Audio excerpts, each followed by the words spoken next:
Coming up next, Missing 411 is is the general title of now what is a 3-volume set, investigatory work by former cop Dave Paulides, and it has created quite an outpouring of reaction from you Coast to Coast listeners, has sold a lot of copies. David is back now with Volume 3 that expands his investigation into these weird disappearances beyond the borders of the United States. We take our break and come right back with Dave Paulides here on Coast to Coast AM.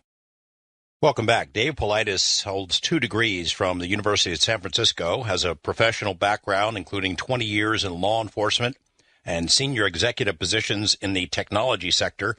If you've been listening to the show for a while, you know of his interest in Bigfoot. He's one of the founders of the North America Bigfoot Search, has written 2 of what I consider to be the most credible books about the search for truth about Bigfoot. And that search led him to something entirely different, a different kind of mystery that is represented in now 3 volumes of his book, Missing 411, this latest one, North America Cases and Beyond. Dave, great to have you back on the show.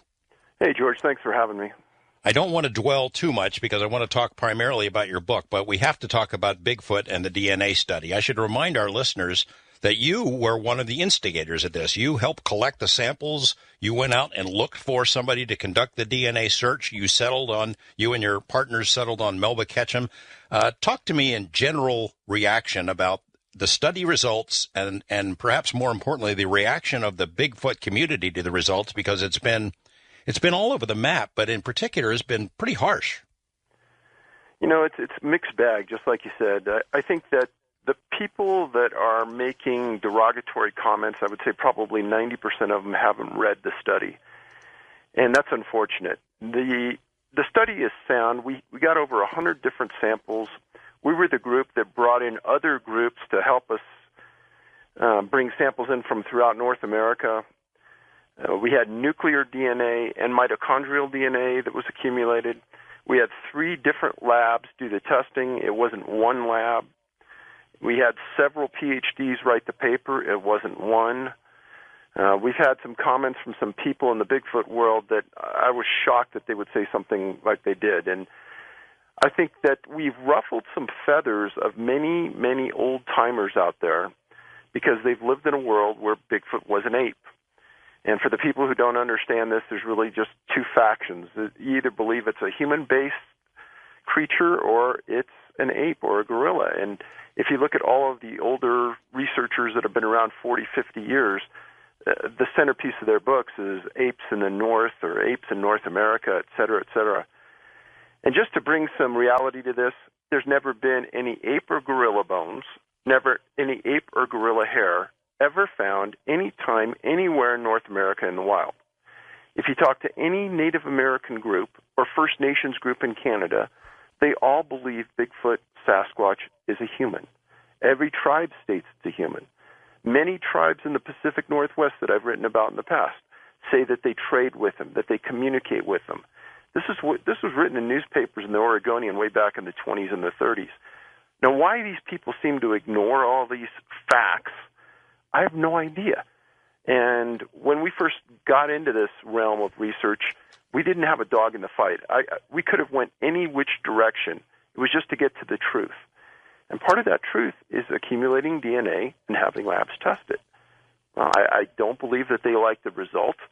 And unfortunately, many of the journals in the world seem to be less than honest. And what I mean by that is that the PhDs that wrote this paper, scientific white paper, submitted it. I was privy to the response from some of these journals. The questions that came back from them were embarrassing in the least and criminal in the most. And what I mean by that is that they asked absolutely stupid questions that were easily answered and completely addressed in the paper. It was as though they never read the papers, they never wanted to accept the paper, and they never really wanted to review the paper. So in Dr. Ketchum's defense and the rest of the PhDs, they never had a chance with many of these big journals. Well, I don't want to say I told you so, but I should let the audience know that you were kind enough and Dr. Ketchum to share with me some of the initial results 2.5 years ago.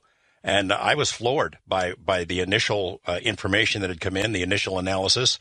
But I suggested to you at the time that it would be pretty hard to get any journal to publish it, even though the work was done as legitimately as possible. And that's probably the sobering reminder when you step into a world as a group of amateurs, as we are. We're not from the academic community, which is where most of these papers come from that journals review. And most of the people that sit on the board that review these papers are academic types as well. So maybe it's because we were outsiders, maybe because the findings completely fly in the face of what science may believe is the evolutionary path of a human. I don't know. But it's very disturbing. Were you surprised by the results? I mean, you said, you had an inkling that it was human. That's what the tribes had said all the way along. But when you finally saw the DNA results, were you floored? I would say yes, because some of the DNA there isn't answered by going through GenBank. And normally if we swab our mouse, you and me, we're going to see back thousands of years where we came from and our path. With this DNA, it's highly unusual, and I suppose that part of it was pretty surprising. But in general, when you have dozens and dozens of tribes singing the same song and saying that they've dealt with these beings for hundreds of years, that has to mean something. There's been a lot of nitpicking in the Bigfoot community about the study, a lot of it nitpicking about Dr. Melba Ketchum herself or things that she said, but I have yet to see any kind of a really solid scientific refutation of the results. I've seen some allegations. It must be contamination, but really there are answers to that, wouldn't you say? I would think there would be, and as the people in this world know, there's a professor named Brian Sykes from Oxford that took on a study and said he was going to be out with his results around Christmas time. He didn't come out. But now that he has our results, and he probably understands the path that we took to get those results, I would presume that sometime in the next 4 to 6 months, either Sykes will never come out with his study on Bigfoot DNA, or it's going to come out and it's going to mimic what we have. Well, if it mimics what you have, I mean, that's a heavyweight backing you up. Absolutely. Talk to me about, I'll ask one more question on this. Dr. Ketchum, we've had her on the program, and I appreciated her coming on to tell us about the work and to defend it. What's the relationship there now? Is it strained? Because I know you don't see eye to eye on everything, and I don't know if she's... if you are still on speaking terms or whether there's been harm caused to the overall cause by things that have been said. You want to tackle that or not? Well, I'll say this, that we are the group that went out to find someone to do the study. And we went to 3 or 4 different academic institutions explaining that we have the specimens, we have the DNA, we need someone to do the genetics behind it. George, there wasn't one university that wanted to touch the topic.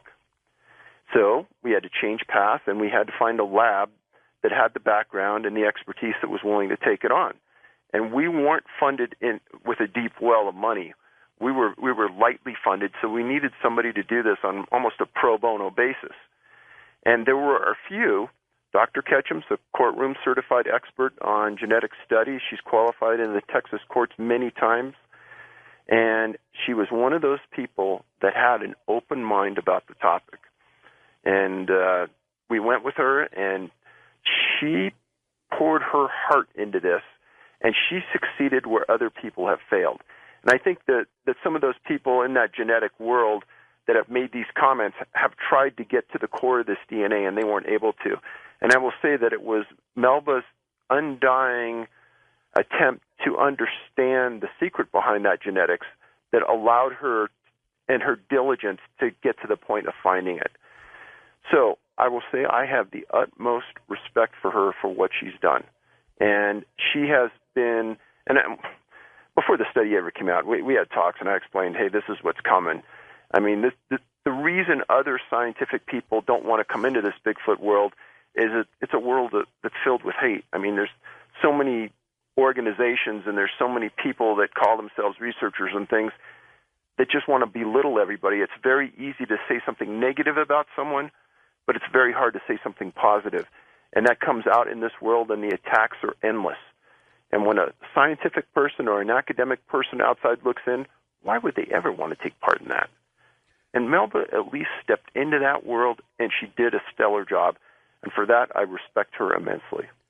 Well, I'll tell you, I thought the UFO world was crazy, but it's been an eye-opener for me about the Bigfoot world. I mean, there are obviously some very well-intentioned folks who are curious and open-minded, but it seems like a lot of them are drowned out by people on the fringes who they're more interested in being right or being loud than they are in getting to the truth. I think the most interesting part of the study are the blind tests, is that you and you submit the samples to Dr. Ketchum. She gives them to these high-quality labs and doesn't tell them what they are. And then the labs discover it on their own, and they're kind of floored by the results, and they ask, what the heck is this? And then you have some of them, once they find out what you're up to, oh, you can't use our name. You can't publish these results, because that is so telling, I think. It's amazing. You go into this thinking, well, scientists are into discovery. They want to find new things. They want to be challenged. They want to be that person on the paper that finds a new entity in the world. In reality, I think it's just the opposite when it comes to Bigfoot. And again, it goes back to that craziness factor. There's so much disturbance in the community that it almost seems to us as though it's a manipulated process just to make everybody think it is full of craziness. Tell me this, one last question, then we move on. Where does the study go from here? Do you have something else in mind? Additional samples, additional tests? Honestly, I've pulled back a lot from that Bigfoot world. Part of our edict as an organization was to prove at a scientific level that the biped exists, and I think we've done it.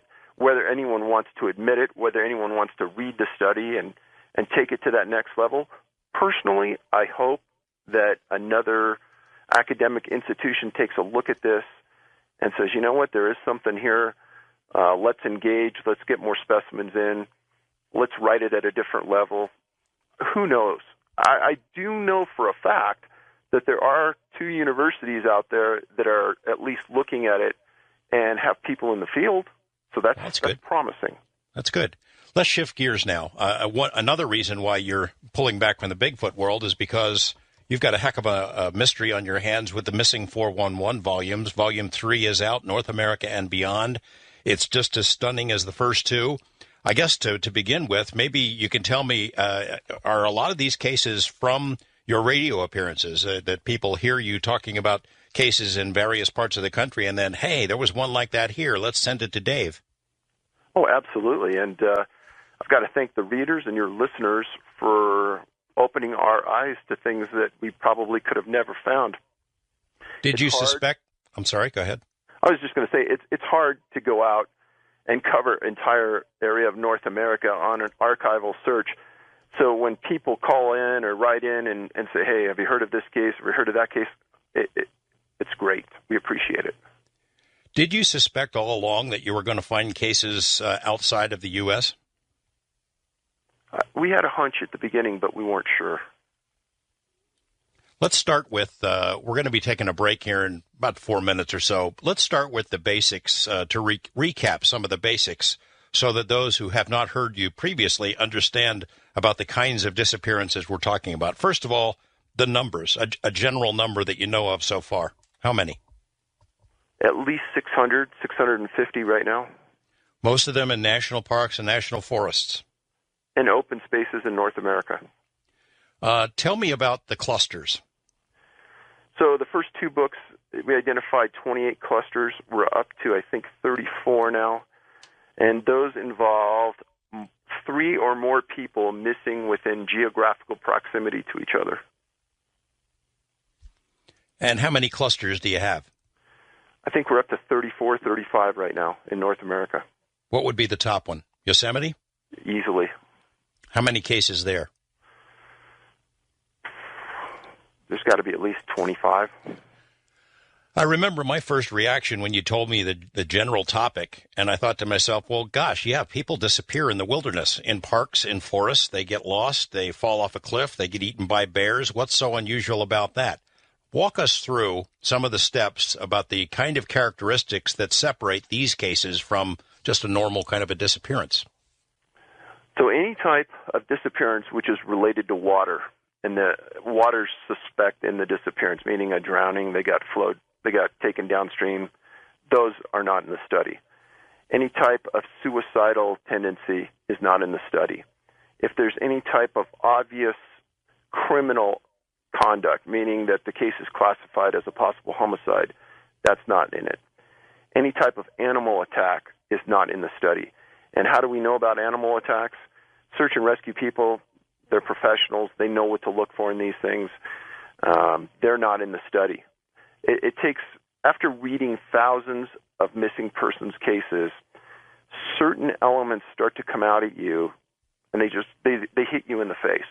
Time after time, you read the same thing, and you start to say, how could this be? It's almost like it's a mimic of the other four cases in the same state.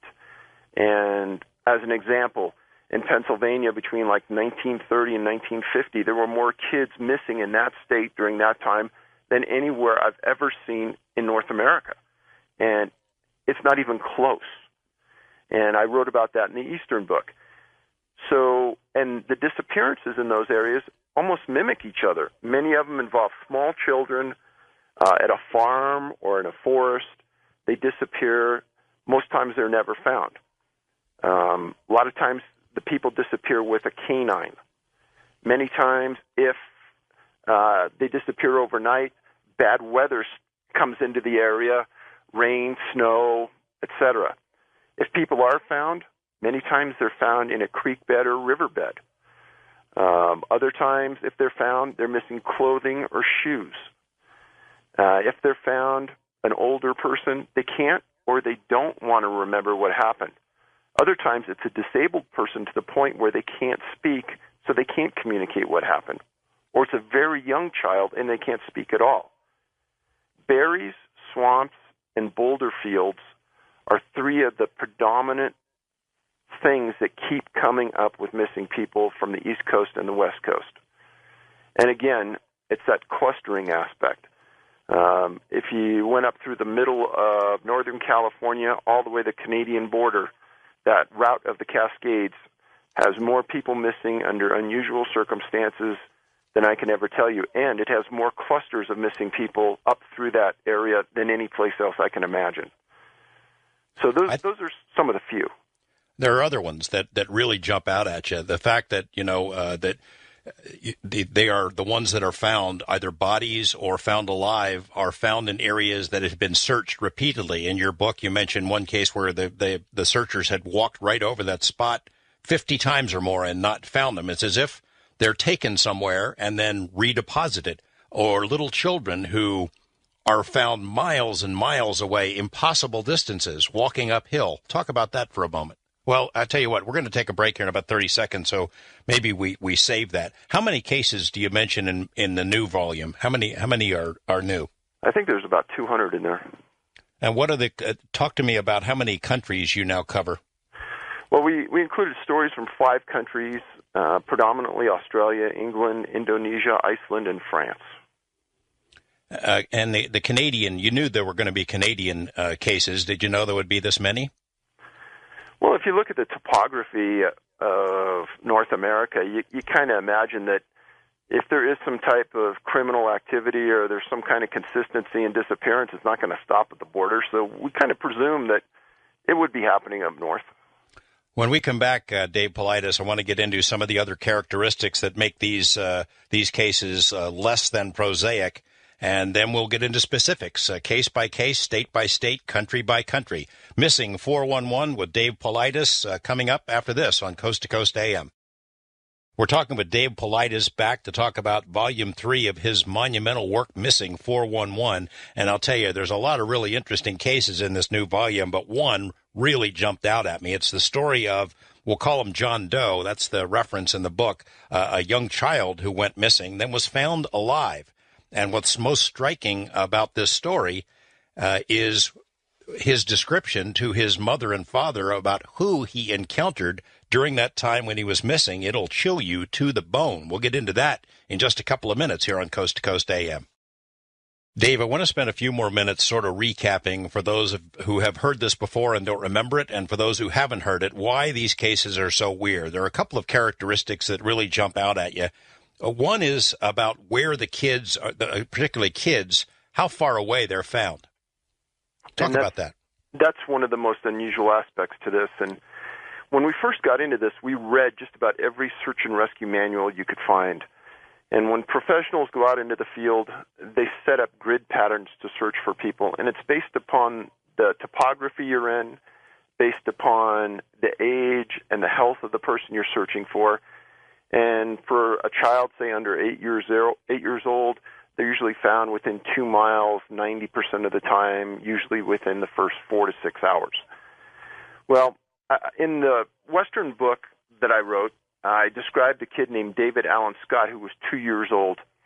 And I usually stop at this point when I'm talking to an audience and I say, how many people in the room have children? And I say, think back to when your child was 2 years old. How far could that child walk without dropping from exhaustion?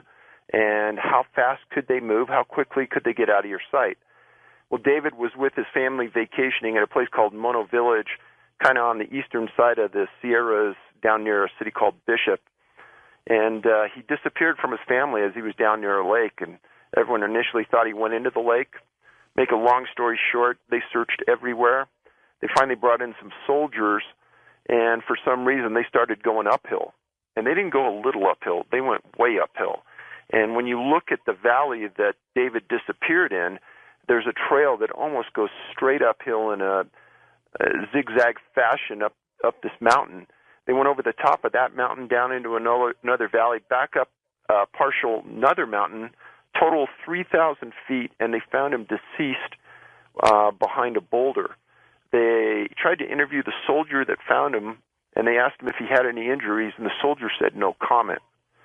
I thought that was interesting. But one of the stories in the new book involves a boy named Clarence Murphy, and he was vacationing in the Central Sierras in a place called Camp Sacramento, which is at about 6,000 feet.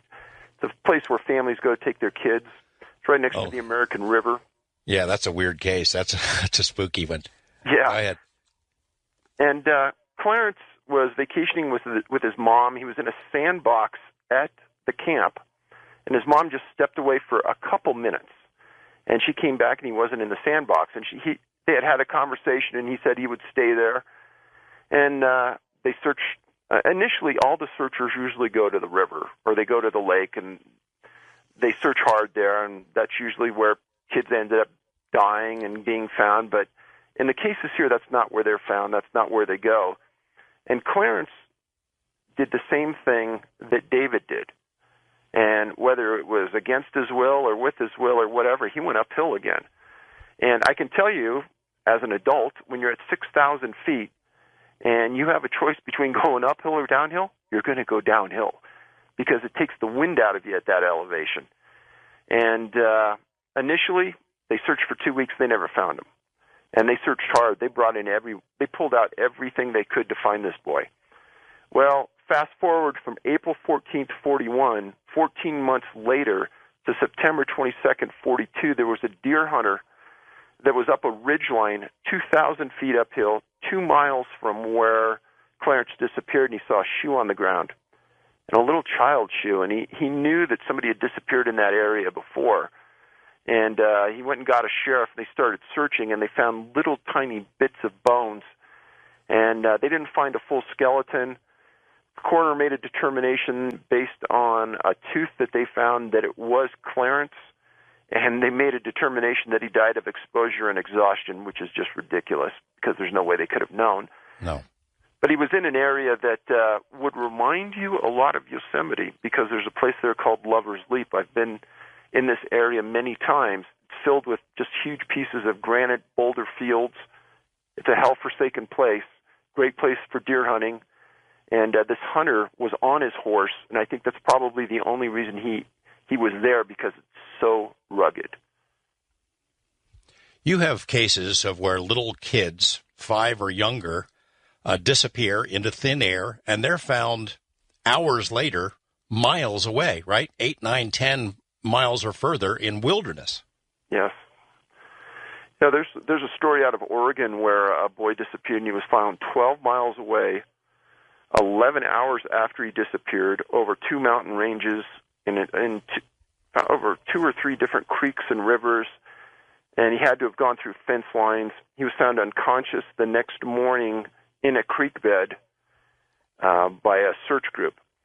But what is more interesting to that case, and there are many others like this, is that why would searchers be in that location? It makes no sense at all. There's no way in the world a search group would be that far from the scene unless they had some other kind of information. I mean, it's as if these kids, in the case of children, are picked up and transported somehow far away. They couldn't possibly walk that far under their own power. I don't believe they do. I mean, I have two kids, and everybody I talk to about this says, no, there's no way that could happen. And to your point earlier on about where kids are found, many times they're found on the main trail the searchers are using, and they're found unconscious, sometimes laying on the trail, laying on a boulder next to a trail, but they're in a place that it would be impossible to miss them when you go out that next morning. It's almost like they're put there to view or to find because they weren't there every day that the searchers went out. Another weird aspect is the inability of dogs to follow a scent. I think that was true in the Clarence case in that Camp Sacramento.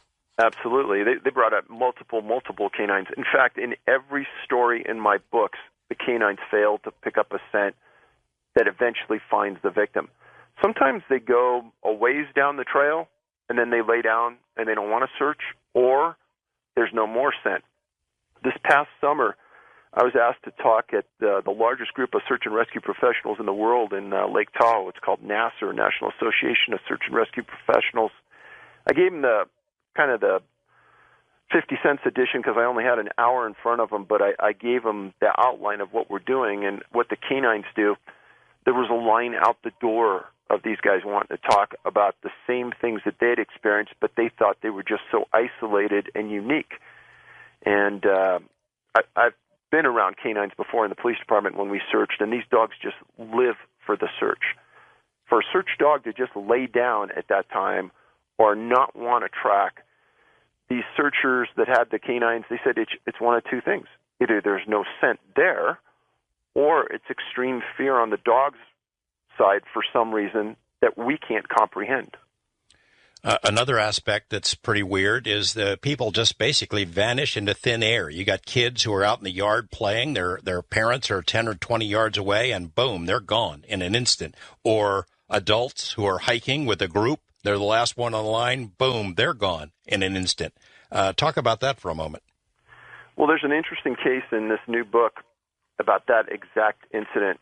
And it involves a boy named Jamie Bordenkircher, 2 years old, disappeared June 12, 1965 from the North Shore of Lake Tahoe. And right away, for the people that know that area, this isn't down in the populated area by the lake. His family had a summer home up above Kings Beach on kind of an isolated road, almost to the back of the wilderness, just almost less than a mile from the Nevada border. And Jamie's parents lived in Butte County up in Northern California. They drove down. They parked their car in front of the vacation home. There's no other cabins around, and there's a swing set in front of their house. Well, the family's going in, unloading their things, and Jamie gets out, and his brother says he goes to the swing set, and he gets on the swing. So his brother goes in and is in the house less than 5 minutes, comes back out. The swing is still swinging, and Jamie's gone and nowhere to be seen. And the family got frantic, looked everywhere, found nothing. Huge search that went on for weeks. And for some reason, the canines on this one kept going downhill to the water of the lake. And for the people who don't know this area, it's pretty steep walk downhill. You cross the road that perimeters the lake, and there's a lot of homes down there. And it's a very, very busy highway that crosses that area. So they brought in the Coast Guard. They brought in everybody. They searched everywhere. They didn't find anything. And the interesting aspect to this case is if you go northeast from there, There's a couple of disappearances in an area called Slide Mountain, a ski resort near Incline Village and on the Nevada side. And there's also a disappearance of a girl back in the 1940s from an area that borders Reno and that Slide Mountain area that's in this book. So this is a 4-person child cluster area that's evolving just in the last 6 months. One other weird aspect is what happens to clothes, in particular to shoes. That is highly, highly unusual, and it's initially something that we were told, well, it could deal with hypothermia, except the issue with this is that it happens so quickly that hypothermia can't be setting in when these kids take their clothes off. In many of the cases, it could be within 200 yards of the point where they were last seen.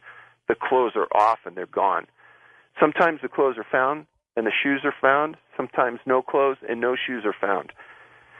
In many of the cases, the kids are found and they're almost naked, or they're found sitting down in a thicket without any clothes on and without any shoes on. And what we're always wanting to know is what's the condition of their feet. But obviously in the articles that are older, etc., they're not going to have these kind of notations. But if the child walked 2 to 4 miles through the woods without shoes, you know that they're going to have some injuries on their feet. If there's no injuries on their feet, they were carried there. I know in the previous volumes you had instances where clothes were found folded up or laid out as if in a ritualistic fashion. And I know in the new book you've got a case, I'm trying to remember what it was, but it's an elderly lady who was found wearing different clothes from when she disappeared. Yeah, that's an interesting case from Central California. A woman disappeared she's a very wealthy lady. She disappeared from her kind of a rural ranch, and there was a lot of suspicion that the family was involved, and a lot of inner griping going on and finger pointing, etc. But they didn't find her for months and months. And then somebody said that they thought this lady picking berries off a berry bush in this remote location near Lake Berryessa. And she was eventually found wearing overalls, like men's overalls, and shoes, and she was found dead.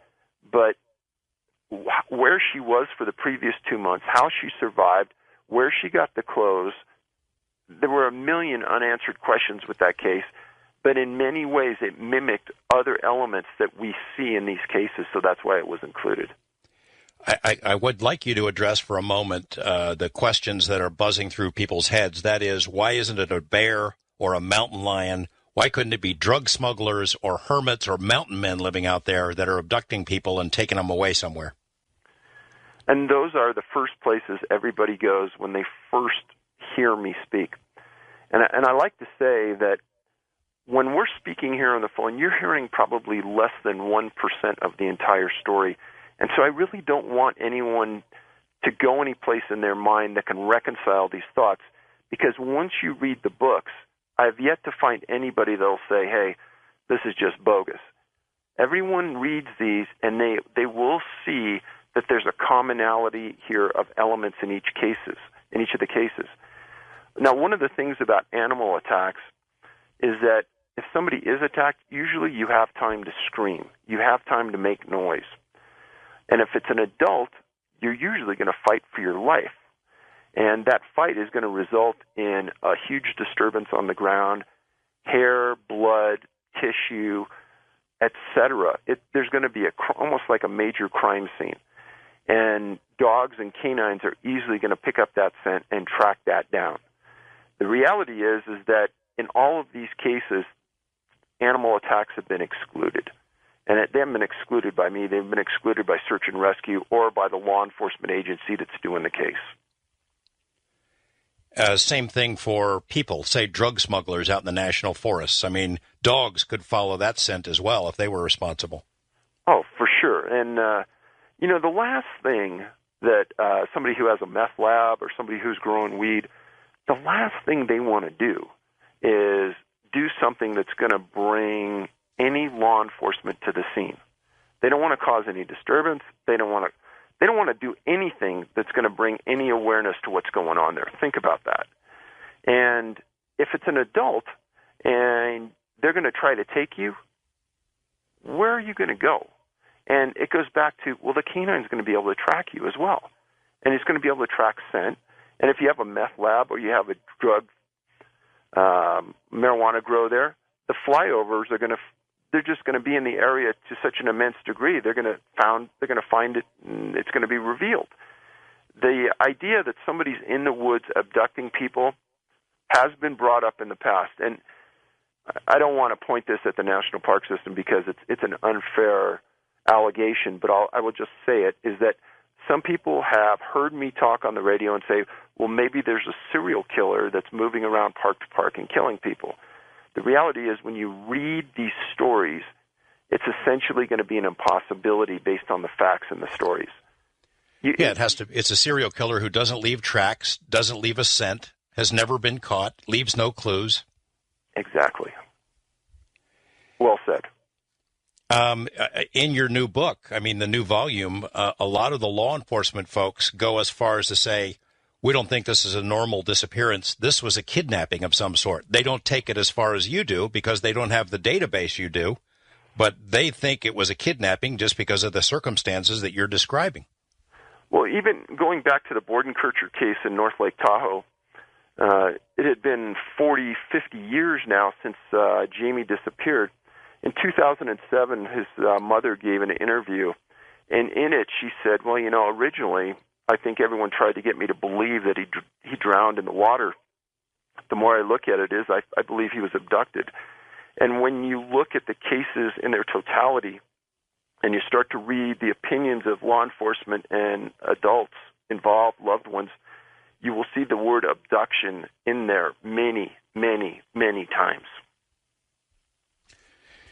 Boy, and it has to be frustrating for these lawmen to be out there often with so many resources, with hundreds of people searching to go through an area almost arm in arm and not be able to find something, and then have the body or the missing person appear in an area that they'd walked over 40, 50 or more times. And I think the public sometimes gets numb to disappearances. Especially children.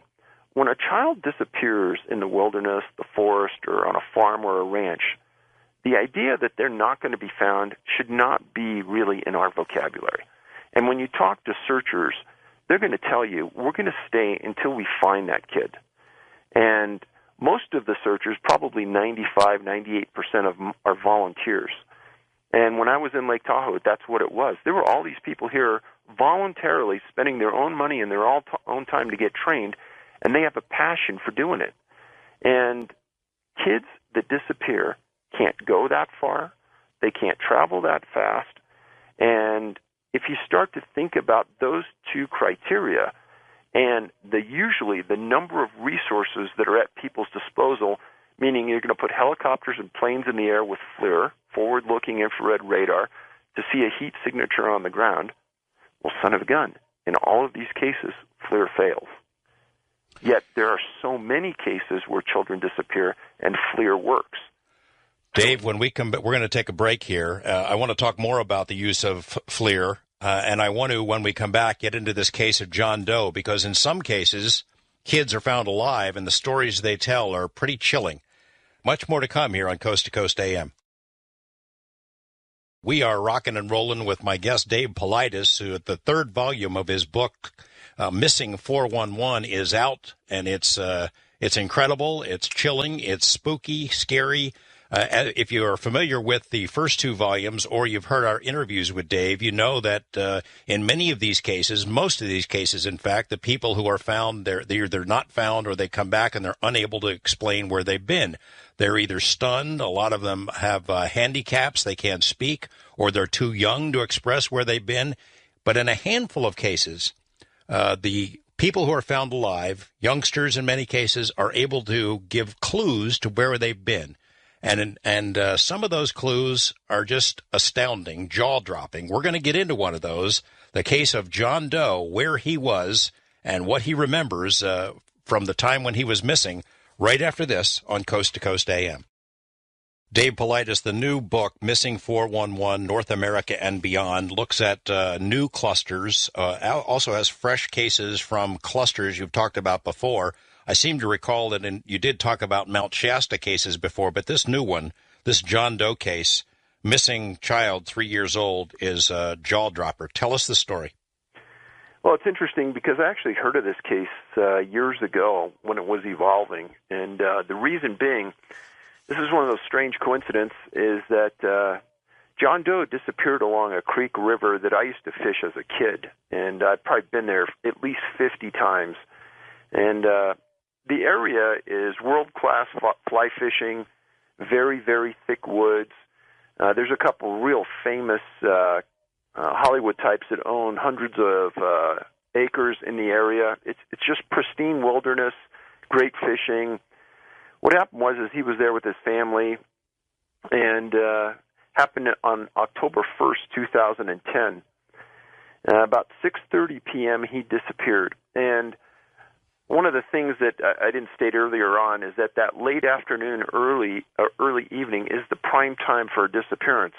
Anytime between, let's say, 2:30 and 6:30 or 7 at night is the time that these things seem to happen. This area of this disappearance has a very long history of strange things. I mean, people have said that there are people called Lemurians that live beneath Mount Shasta. There's been a history of Bigfoot sightings in this area.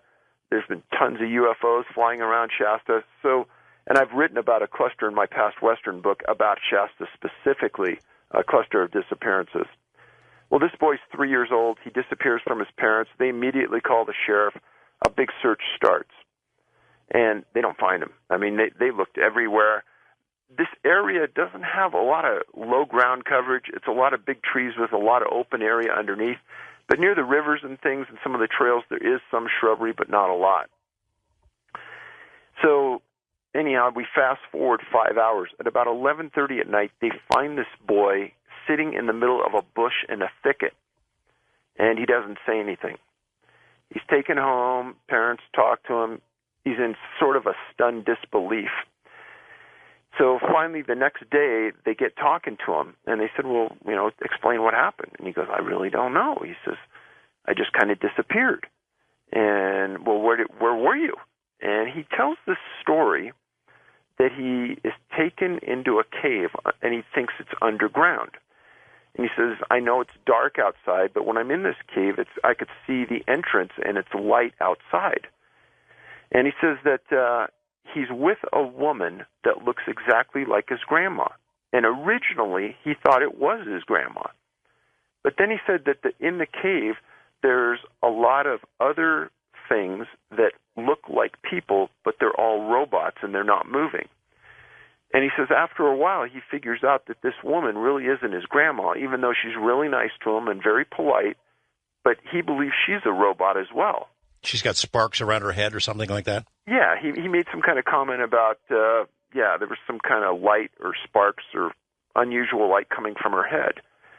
And then he says that she was real nice until she started to get pushy, and she took out some sticky paper and laid it on the ground and told him he had to poop on it. And he told her that he didn't have to go, and she got mad. And he says, now, as I'm sitting there, he says, they asked him, what else did you see there? And he said he saw a lot of small guns and things around the outside perimeter of the cave, and they all had a lot of dust on them. So then you kind of fast forward a little bit, and the boy went to go spend time at that grandmother's house the following weekend. And he tells the story to the grandmother. Well, the grandmother then told us that 3 weeks before the boy disappeared, the grandmother and her husband were at that exact creek river spending the night. And they actually woke up in the middle of the night because the grandmother felt a pain at the base of her neck, and she had her husband look, and there was a small bloody spot at the base of the neck. And she says, I don't know if it's related, but I just wanted to tell you that I thought that was strange. I happened to be there where this point he disappeared, and he sees a grandmother, and I have this bloody spot on my neck. I don't know what to think of it. Make a long story short, the boy's fine, he's developing fine, he hasn't disappeared anymore. But that is probably the most unusual story that I've ever heard about a small boy disappearing. Yeah, it's like Granny had a DNA sample taken from her when she was there before. I mean, I don't know we get too weird about it, but that's what it sounds like. That's what we thought. How many other cases, for those who haven't heard your previous interviews, how many other cases do you have where children are able to come back, they're alive, and they're able to give some kind of clue about where they've been? I know you don't have any exactly like that, but you do have some other versions of pretty weird tales. You know, it's very, very unusual. There are a very small group of cases where a child comes back or they're found and they tell unusual stories.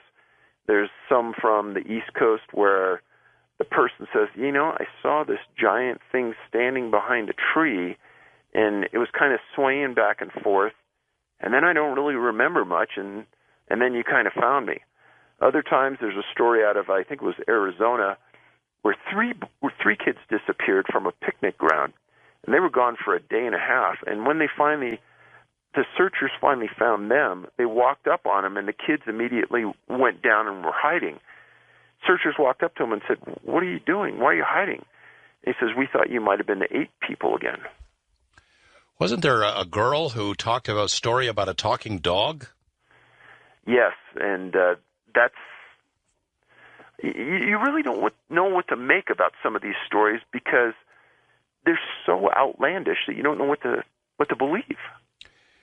In the UFO world, you have what's known as screen memories, or people who claim they've been abducted. And I know you don't want to veer into that, but they claim to have had some sort of an abduction, and a screen memory is implanted into their head that what they saw wasn't an alien, it was a big-eyed owl, that sort of thing. It's almost like an implanted memory in some of these kids' stories.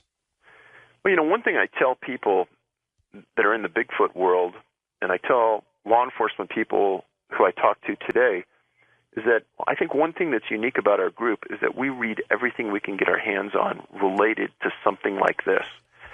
And there was a guy named John Mack who wrote a book about UFO abductees. And you read about the circumstances and what they find out from the individual during hypnosis. And we've always thought that it'd be fascinating if we could get some of these people at a conference room and have them go through hypnosis. And I think the similarities between them and them knowing that there's other people just like them out there, it would be fascinating. No, but you haven't done that. You have never had a regression? You know, I haven't. And the reason for that is that when I first got into this, a group of missing organizations had heard what we were doing. And 2 of them got a hold of me, and they're really nice people. And they said, just be careful, Dave. And when you make that approach on somebody who has gone through an incident like that, they can easily take what you're doing the wrong way, and that you're trying to profit from their loss and from their injury, and a lot of people don't want to be talked to. So kind of the stance that we've taken is that if people want to talk to us, absolutely, we're going to open up and do everything we can. On a few cases, like the Dennis Martin disappearance at the Great Smoky Mountains National Park, we did approach his dad, and we got a lengthy interview out of that. But we're very careful about that. Yeah, I can understand that. Maybe what you need is somebody who was abducted as a child who's alive now, hearing this for the first time, and needs to come forward and try to retrieve the memories of what really happened to him. Right. So if that's the case, folks, give us a call. Let's go to talk about some of the new clusters that you discuss in this Volume 3. Mount Rainier National Park. I mean, these are as good as stories as you've had in any of the books, and I think our listeners up in Washington State are going to be pretty spooked by it. Go ahead and tell us a few of these tales. Well, I think one of the best ones, and we got, through a Freedom of Information Act request, we got the case file on this person, and his name was Joseph Wood, Jr., 34 years old. Disappeared July 8th, 1999. This person is unusual, and in the thousands of cases we've reviewed, this is only the second black man that I've ever written about that's disappeared under the criteria we've set down. Joseph was a super, super smart guy, Yale graduate, Eagle Scout. He was an editor for a New York newspaper. Then he moved on and was a publishing editor at a publishing company. And he was in Seattle for a conference. And during one of the days, they had a break, and so he decided to go to Mount Rainier and do some bird watching. He was an outdoor enthusiast and a bird enthusiast. And he went to a place called Longmire Parking Lot, parked his rental car on a beautiful day, and sat down on a very, very large trail and started to hike up. And it was a nice day. There was still some snow on the ground. And as he's walking up the trail, he comes across another bird watcher. And they stop and they talk to each other, and they have a great conversation. They kind of compare notes. This guy says this is how far you can go up the trail, and then there's going to be too much snow, and it wasn't that much further. And Joe said good, and they separated. He walked further up. That was the last time he was ever seen. And again, an established trail in good weather, in the middle of the week, broad daylight, disappeared. Huge search. What I tell people about Joseph is that not only was he a brilliant guy, but he was also an Eagle Scout. And I think that's the first Eagle Scout I've ever written about as well. And Eagle Scouts are trained in the outdoors. They have to do good in their lessons, otherwise they never reach that rank. And you have to have a certain amount of common sense to reach that level as well. And that area of Mount Rainier that he disappeared in isn't one of the most rugged areas of the mountain. It's a pretty mundane area. And searchers were able to track down that witness he saw, and he said there was nothing unusual. It was a great conversation. He was upbeat. We talked about the birds, etc. So anyhow, after about a 10-day search, the Park Service was ready to call it off, and his family and a newspaper in New York called The Village Voice wrote an article about it, his disappearance. And again, just like we've talked about earlier, abduction comes into the scenario. And abduction comes in because searchers and family members have a difficult time reconciling what happens to these people. If somebody disappears, chances are they're going to start dropping things when they get stressed. So in Joe's case, he might drop his book, he might drop his map, he might drop a backpack, whatever he's carrying. In these instances, they find nothing. It's so strange. And in Joe's case, they never found anything. They never found his body. They never found his coat, books, maps, nothing. And so a very, very unusual case. But as we sort of suspected about Rainier years ago, the more we got into it, the more strangeness went into it. And when you talk about the abduction scenario, you don't really think about abductions on the side of the mountain or abductions when people are hiking. You tend to think of abductions around parking lots maybe, or around populated areas near a lodge. But on a trail where there's only two cars in the parking lot, Joe's and the guy he saw on the trail, the idea that an abduction is going to occur there, almost unheard of. And how that could have been accomplished, that's $1 million question. And it wouldn't have been in a time of the year when weed was growing up on the mountain. That wouldn't have been it. And guaranteed there wouldn't be anybody with a meth lab on the side of the mountain because it's normally way, way too cold. So it's a big, giant whodunit. And you had another disappearance on Mount Rainier, a little girl. This was a long time ago, not as recent as the Joseph Wood case, but a little girl, 4-year-old girl, who was found alive. Yeah, and there are so many of those little kids, say under the age of 6 or 7, that vanish in that exact scenario, that it's actually on our end, you get to be numb to it. But the reality of it is, when she disappeared, she shouldn't have disappeared. She was in close proximity to her parents, and she's found again uphill from where she was lost. But and her name was Marcella Remiski back in 1950. She was 4 years old. But I like to talk about things that are really, really abnormal. And there was a guy named Eric Lewis. I don't know if you remember that one. It disappeared in July of 2010. 57 years old, absolutely phenomenal shape, climbed as a career all over the world, and was climbing with some super experienced climbers on the side of Rainier. And they were doing some technical climbing high up.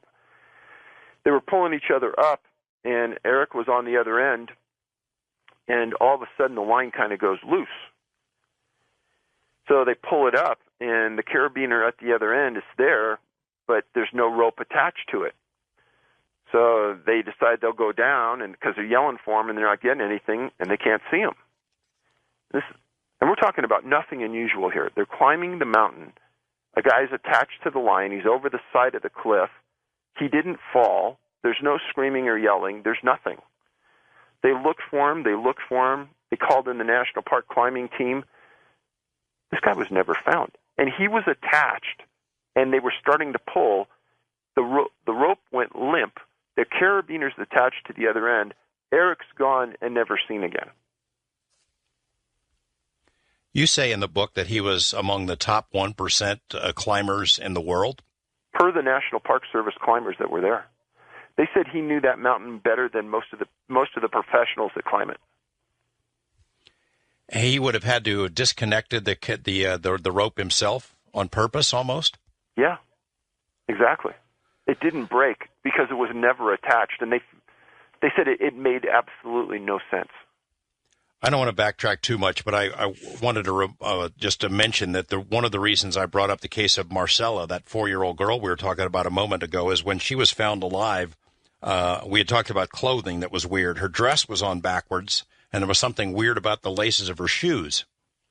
Exactly, and her mother made that observation and said, she doesn't even know how to dress herself that way, and she doesn't know how to tie her shoes. And they were tied in a way that she had never seen.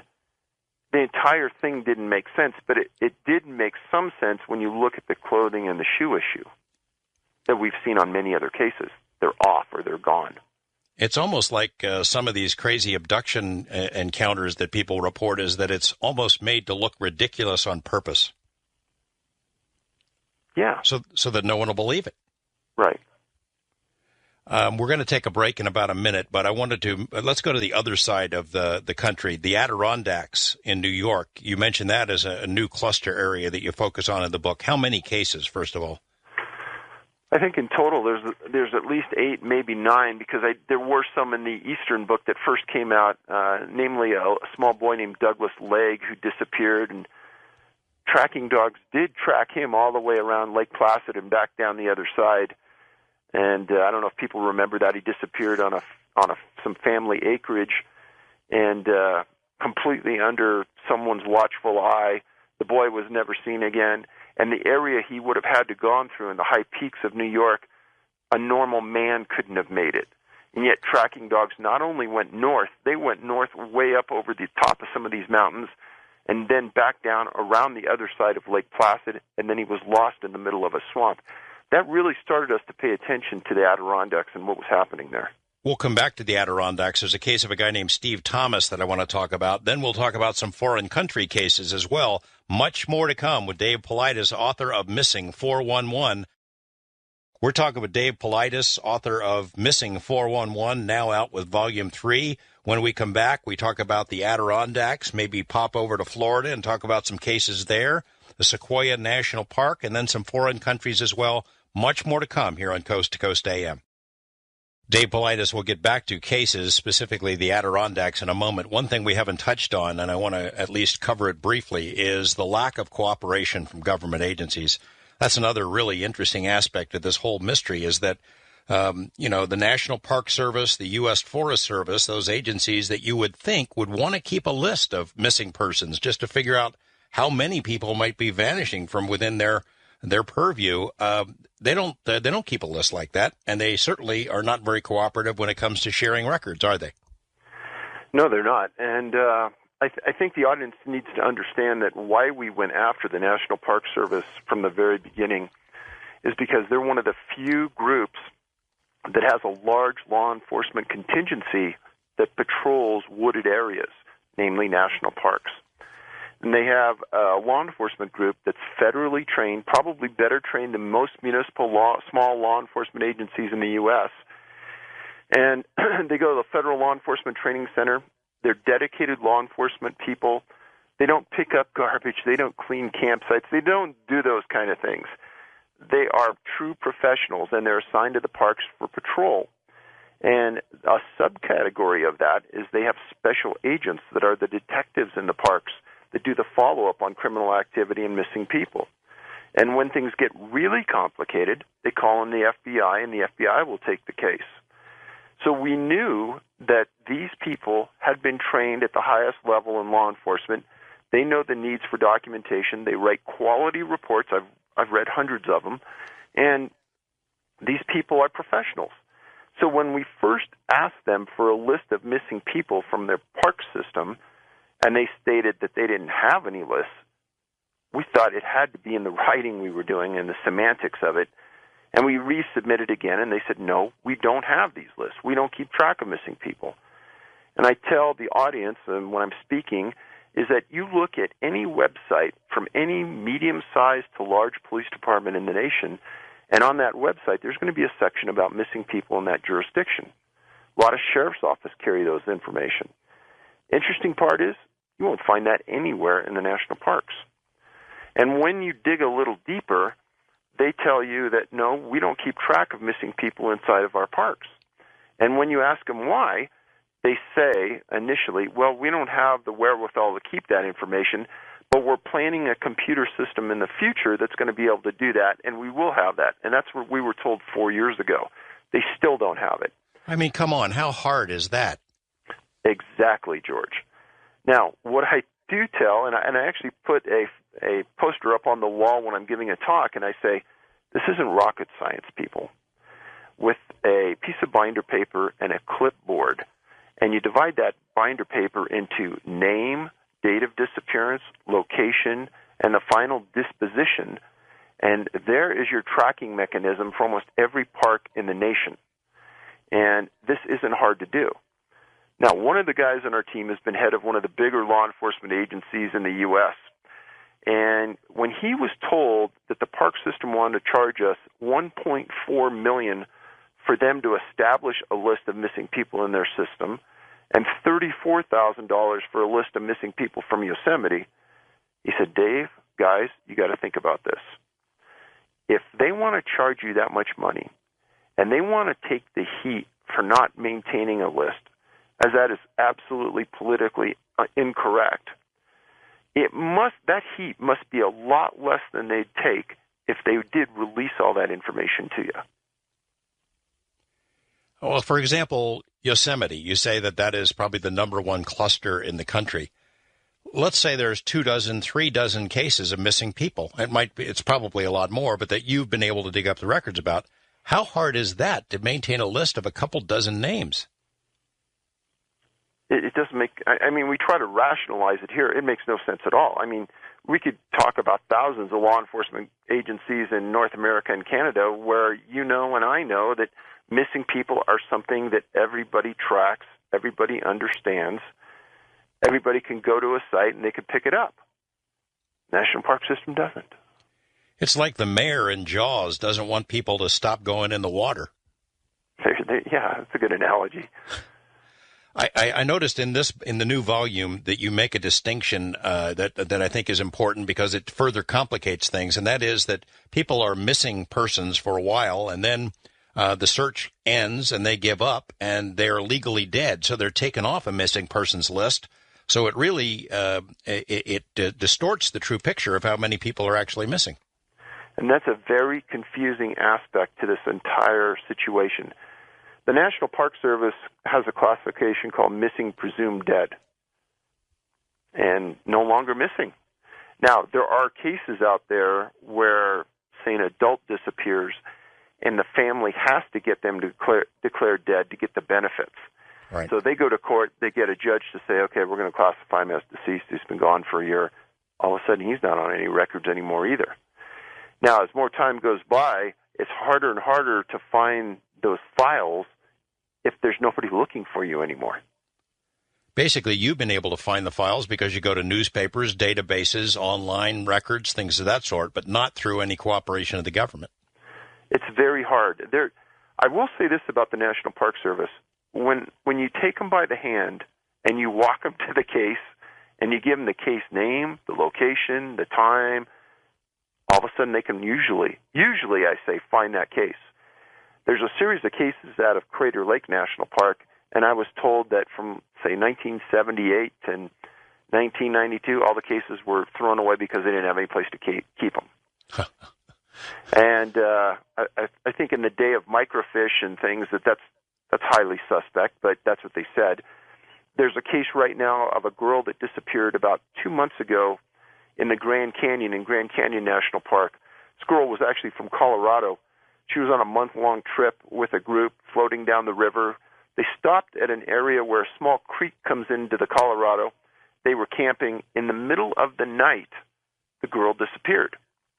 The case is classified as a missing persons case, and they all stated at the beginning, her body will come up. She just fell in during the middle of the night. Well, other people have said, no, this girl's done this many, many times. She's a seasoned camper. She knows where the river is in the middle of the night. If she had to go to the bathroom, she knows where to walk. Something else happened. Well, it's one of those really unusual cases. I have contacted the Park Service twice now, and twice I've been refused. And what they said is that the case is still in process and they're still investigating. Again, I go back to them and I say, is it a straight missing persons case? They say yes, but they're still not releasing the case yet. It's one of those unusual things that happens every once in a while. Let's jump forward. I mentioned about Steve Thomas. This is a guy who went hiking with 5 of his friends in the Adirondacks, northern New York, and vanished. What's unusual about that case? This is from 1976. This is one of those really fascinating cases where all of these guys were outdoors people. They were on a break from a community college, Onondaga Community College. Steve was 19 years old, and they were on the side of a mountain called Mount Marcy, and they had stopped at a place called Hopkins Lean-To to kind of spend the night, put up their tents, and have fun. And it was the 5 buddies and their dog. And as they're getting all their things together to camp out for the night, Steve says, hey, I'm just going to walk up this trail a little more. I'll be right back. I'm just going to get my legs going again. And he walked out of sight wearing a yellow rain slicker. And it was the last time anybody ever saw him. He was in a good state of mind. He was having fun. Nothing strange, unusual to him physically or mentally. He didn't have any disabilities. At about 10 p.m., they started to get really nervous because bad weather was coming into the area, wind, rain, and some light snow. The guys got out, walked up the trail a little bit, yelling for him, screaming for him, looking for him, nothing. They came back into their tent, and as they originally tried to leave, they tried to bring the dog with them, and the dog wouldn't leave the tent. And when they came back to the tent, the dog was whining and would not move from the inside of the tent. Now, flash forward a few weeks, Steve had a brother named Bob Thomas, and Bob actually committed his life to trying to find Steve. And the rangers in that area said Bob Thomas knows Mount Marcy better than anybody. And the following summer, after Steve disappeared, Bob and his dog were out searching, and they actually found the body of another climber named Buddy Atkinson. And his dog started to dig through the snow, and they found this guy who'd been dead for a couple years. That's how thorough Bob and the search group was in looking for Steve. Steve's never been found. He's one of a group of people in this area of the Adirondacks that disappears, is missing, you find nothing. One thing about this case that we haven't talked about before, that is bright-colored clothing. And I've written about that in the other books, and there seems to be a correlation to people who wear bright colors and they disappear. Yeah, that's a pretty weird aspect. Let's jump to, I promised that we'd talk a little bit about foreign countries. Canada, you've got some amazing cases all the way across from British Columbia to Nova Scotia. Which of the Canadian cases do you think are best exemplify this mystery and jump out at you? You know, there's a case out of the western area of Canada involving a lady that was a lookout tower fire spotter, and her last name was Stewart, Stephanie Stewart. She was an older lady. She was in her 70s. She'd been doing the job for decades, and she was in the tower. This is an isolated road up and down to it. I wrote about in the Western book, and in the middle of the night, she disappeared, and somebody came up to see her, and she was gone. And Stephanie, again, was an older person in good health, but she wasn't the type of person that could really or would really get out and start moving around. She had water on the stove. What was missing were the most unusual things: her blanket and her alarm clock in her room. And some people may say, well, a rogue killer drove up that road, kidnapped her, and took her. But from a law enforcement perspective, that would be the last thing that a serial killer or a murderer would do. Because this road going up there is like 6 or 7 miles long. It's a dirt road, one way up, one way down. If you're a killer, you don't want to be taking a road like that because there's too much of a chance someone's going to see you and spot you and identify you. And it just doesn't make sense. They searched for her for days, and they never found anything. All of a sudden, after that, the Canadian Natural Resources Group started to change the way they did things with lookout people. And, we started to look at lookout towers in the United States as well, and there's a lot of weird things that have happened around those towers at night and during the day that I can't say are directly related to Stephanie's disappearance, but they go to show that there's a lot of unusual events that happen around them. What is the level of cooperation that you get from Canadian authorities, or have you even tried to see if they have records? Do they keep records about disappearances in parks, for example? That's a great, great question. And they have something very similar to our Freedom of Information Act, but they only respond to Canadian citizens. Luckily, I got a couple of buddies that are Canadians, and they do the dirty work for us. And phenomenally, they don't carry those records either. Let's jump to Australia, down under. What made you suspect that would be a place where this kind of activity takes place? And give me a representative case from down under.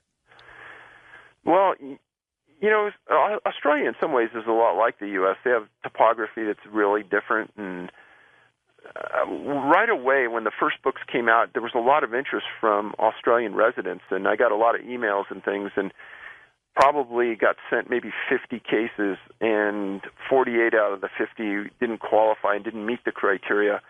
There were a couple that did. One involved a boy who was climbing a mountain, and on this mountain there's a lake that's within sight and not that far away. He goes on his cell phone and he calls and he says, I need some assistance, and it isn't real clear what's wrong, but he's on this mountain, and then the phone goes dead.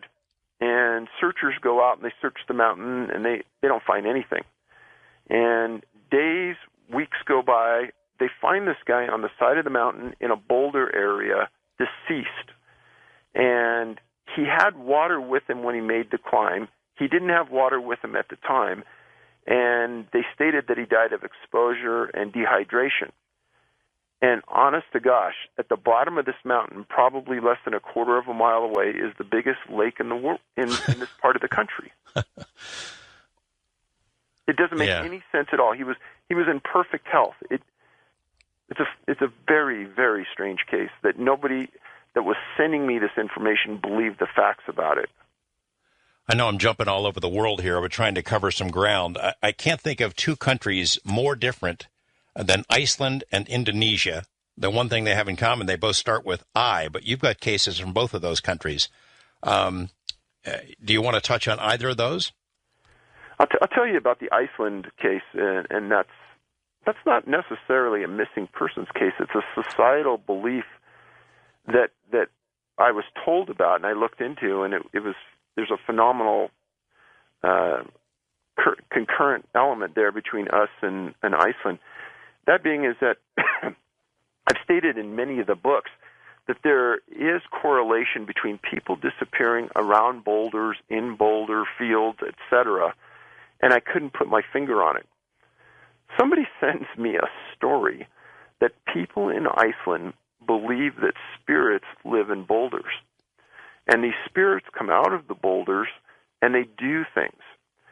Meaning that, let's say you lived in an isolated area and you kept your hammer out, they would take the hammer and they would move it, or they would take tools and they'd disappear.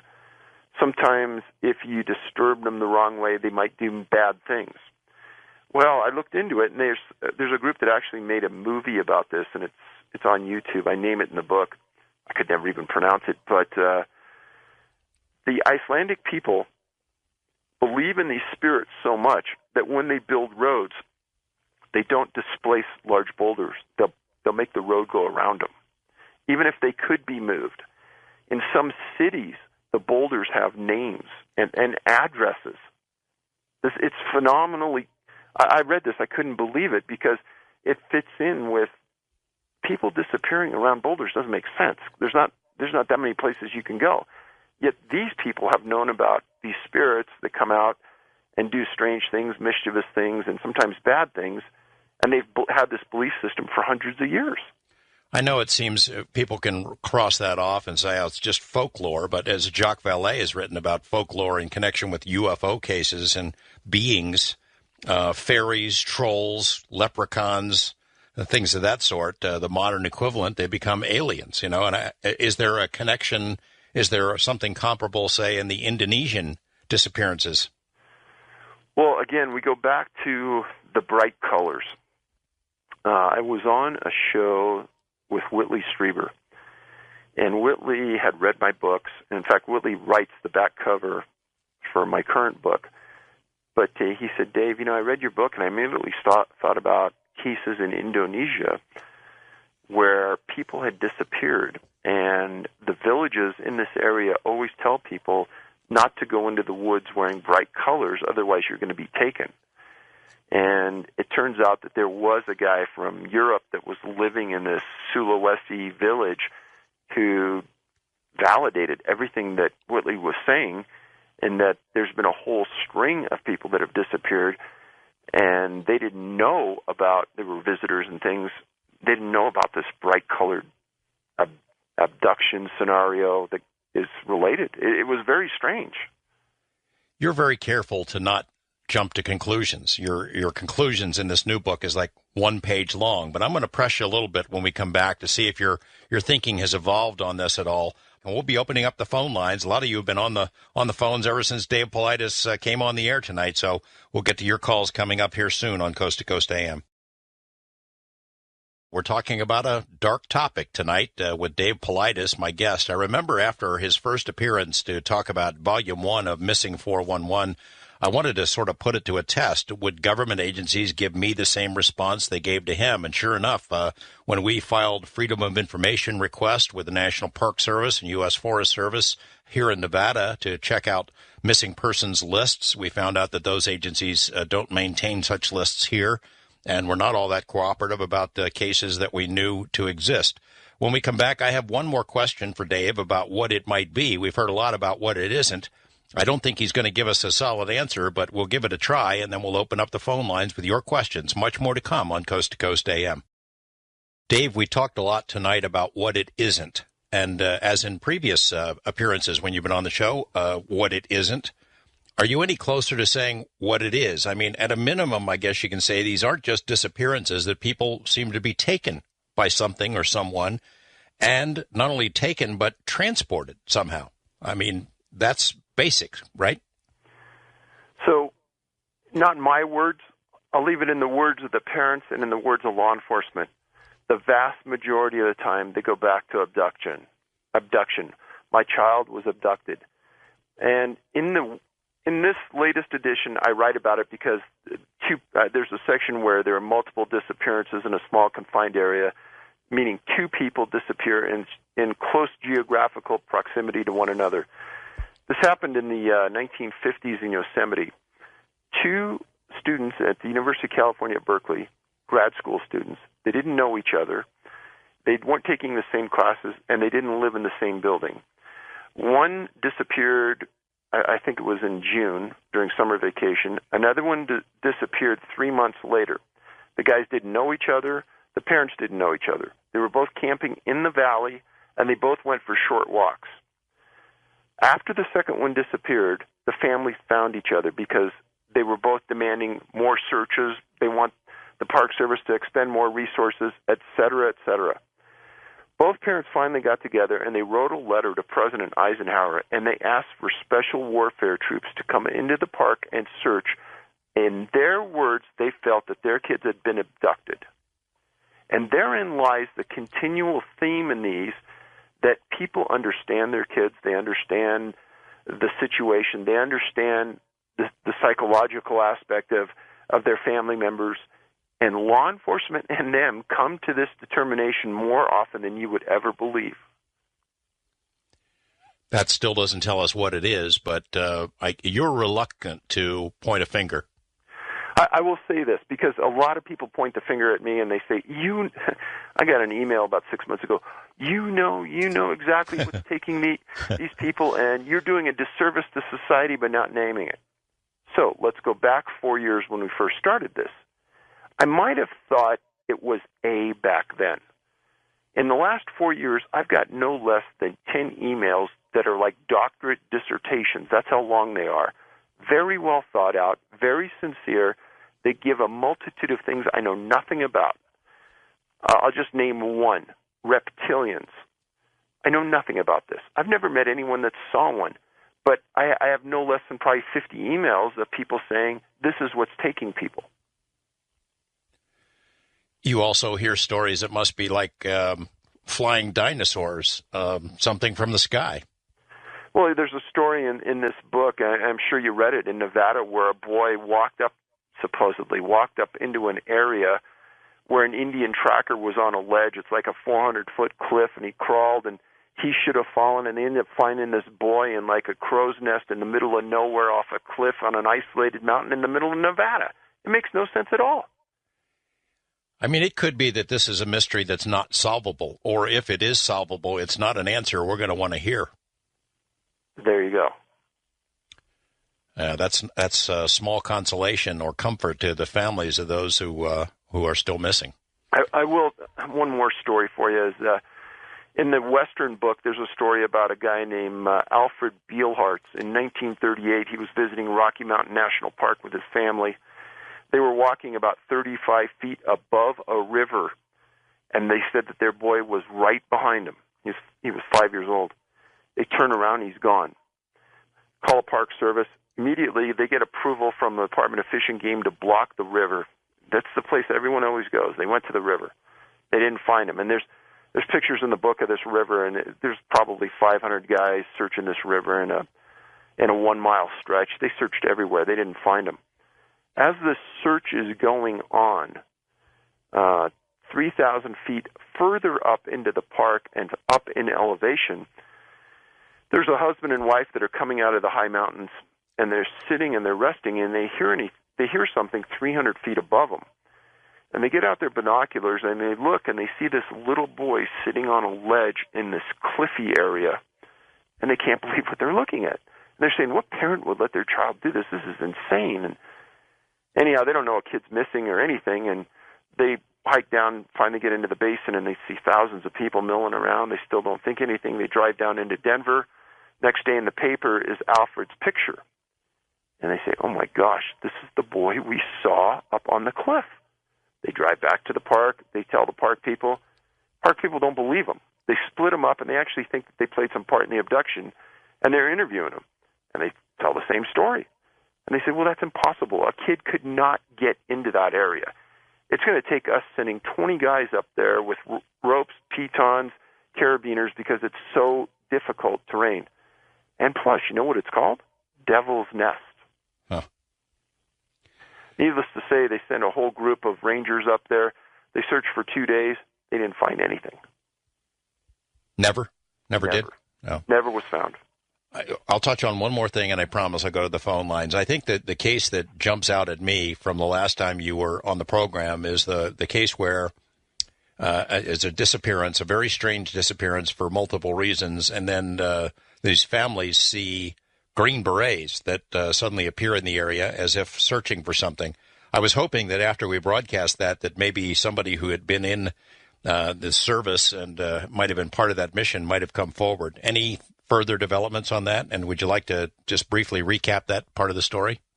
Actually, there's two cases in the eastern U.S. where Green Berets were brought in. And that was the Dennis Martin disappearance in Great Smoky Mountain National Park, and it was a Douglas Lake disappearance in the Adirondacks of New York. in the Great Smoky Mountains, Dennis disappeared essentially almost in the presence of his dad, his grandfather, and his brother. They're playing hide and seek on Spence Field up in the middle of nowhere. You have to hike into this area. Dennis disappeared. There was a huge, huge search, and unbeknownst to anybody is that the Green Berets fly in. There's been some talk amongst some news services that they were training nearby and happened to come in. Well, if that's true, I can't find any evidence of that anywhere. And in fact, the National Park Service didn't know why they came in. And to add mystery to that, when the Green Berets flew in by helicopter and landed, they established their own command post with communication center and told the Park Service they didn't want any assistance, meaning that they didn't want to work with anybody who knew the park, they didn't want to partner with anybody inside the park, and they didn't talk to anybody about what they were doing other than they said they were looking for Dennis. Well, they were there for a number of days. Nobody ever knows what their assignment was. I filed a Freedom of Information Act against the Army asking for orders on what their mission was inside the park. Not only didn't get a denial, I didn't even get a response on 2 separate FOIAs I filed. They never even sent anything back, nothing. So yes, the Green Berets coming in is unusual, and last time I was on the show, I asked if there were ever any Green Berets listening to call me because I'd like to understand it. Since that time, I've gotten 2 emails from family members of Green Berets. Green Berets wouldn't talk because they sign a secrecy oath. And that's the reason that's unusual. Normally, National Guards people from a community come in because they're in the community, and they come in and assist on a search. Green Berets sign a secrecy oath. They don't talk about their missions. Well, this is holding true because both families who contacted me said that their parents, their brother, etc., was a Green Beret, and that, quote-unquote, both emails almost said the same thing. Green Berets don't search for missing people. Well, okay, that solves it. We're going to go to the phone lines now. A lot of folks been holding on, and the phone lines are full. East of the Rockies, Allison in Portland, Maine. Hi, Allison. Good morning. Hi, good morning. Boy, your shows with Mr. Paulides tonight and last year, and that Zodiac show, they're really creepy, and I just love it. Last year. Anyway, you brought up Australia, and I know this is probably long before the sort of time frame you're working with, but there's a very famous case there almost a century ago now of the picnic at Hanging Rock at the Ayers Rock in Australia, where a group of squirrel girls vanished. It was made into a book by Joan Lindsay and a film in the 70s by Peter Weir, a really excellent movie. And I think in the film, at least one of the teachers somehow came back or something. I don't know how accurate that was or not, but it's to this day, it was never quite explained. Do you know about that case and things? I've heard of it, but we really don't know much about it. No, I know. It just seems like a really strange one, and so it shows that these things have been going on. If they have been going on for a long, long time, most likely, Ayers Rock is a strange place too. Sorry we couldn't answer your question, Allison. West of the Rockies, Jeff in Culver City. Good morning, Jeff. Yeah, how you doing, George and Mr. Paulides? Welcome back. Yes, I often wondered about all those missing people who have just disappeared without a trace around the world, especially little children. For example, the little girl Maddie McCann vanished in Portugal, has never been found, yet on a few television news programs, they showed age-enhanced pictures of how she might look now as a teenager. It's very strange that she was chosen out of all these other kids that are missing, but it seems, Mr. Paulides, that someone somewhere is behind these numerous abductions, and when they show news programs like that, it's almost as if they're testing the public to try and see who's paying attention to what's happening or who can remember this kind of stuff. My question is this, Mr. Paulides, do you believe these abductions could be part of some type of Nazi-like master breeding program, or if there are alien abductions being conducted, do you think the various governments know about these abductions and are incapable of doing anything about it, so they just keep quiet? And I'll take your answer off there. Thanks, Jeff. So that's a good question in the sense that, do I think the government knows about it? I believe in one of my past appearances I spoke about the FBI being on scene on many of these missing kids' cases and not taking an active role, but just quote-unquote monitoring the case. And if you look at the FBI website, they have a special section for unusual disappearances of children. Now, that's not a crime, but that's an FBI criteria and one of the reasons that they'll come in to investigate. And I find that highly unusual because the FBI was established to really investigate criminal activity. And now they're also investigating unusual disappearances. I've stated in the past, because I have friends that are agents, these guys are phenomenal at documenting things and phenomenal profilers. When I was a policeman, we would get profiling reports on what we're looking for. And I'm telling you, when we finally found the criminal, it was exactly what the profilers wrote. They were great at what they did. Now, going back to all the cases that we've documented where the FBI was on scene monitoring the case, I know that they were writing reports. And as I've stated before, these guys are really smart people. If we are smart enough to figure out that there's common elements that run through these cases, you know the FBI knows as well. I could guarantee it.